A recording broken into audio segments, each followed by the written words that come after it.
የአእምሮና የስነልቦና ዝግጅት በሚል ወላጆች የተዘጋጀ ኦንላይን ስልጠና ወስጄ ነበረ። ህጻናትና አዳጊ ልጆችን በተመለከተ በጣም ተጠቅሜበታለሁ ትሬኒንጉን። አሁን ደግሞ ኦክቶበር 25 የተዘጋጀ በአካል ተሰብስበን ትሬኒንጉን በነጻ የምንወስድበት ስለተዘጋጀ ይሄንን ፕሮግራም እንድትካፈሉ ነው። ወላጆች እንደመሆናችን መጠን ልጆቻችንን ልናሳደግ የምንችልበትን እውቀት ማግኘት ይኖርብናል። ሁለንተና የልጆች አስተዳደግ ዙሪያ ላይ የነበረውን የኦንላይን ስልጠና ተካፍዬ እጅግ በጣም ብዙ ተጠቅሜያለሁ።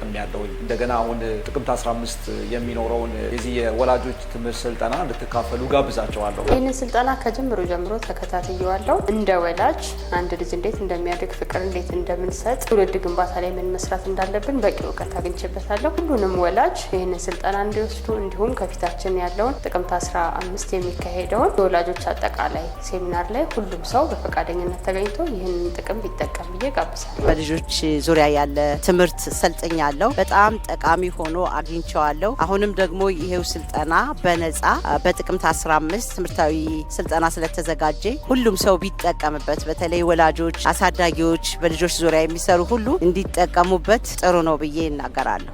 ሆፕ ፕለስ ኮንሰልተንሲ አዘጋጅነት የሚቀርብ ልጆች የአእምሮ ጤና እድገትና የስብዕና ግንባታ ጋር በተያያዘ የሚሰጥ በእውቀት ላይ የተመሰረተ የስልጠናና የምክክር ጊዜ ይኖረናል። ወላጆች እዚህ ፕሮግራም ላይ ሁላችሁም ተገኝታችሁ ይህንን ስልጠና እንድትካፈሉ ልጋብዛችሁ ነው በዚህ የተገኘው።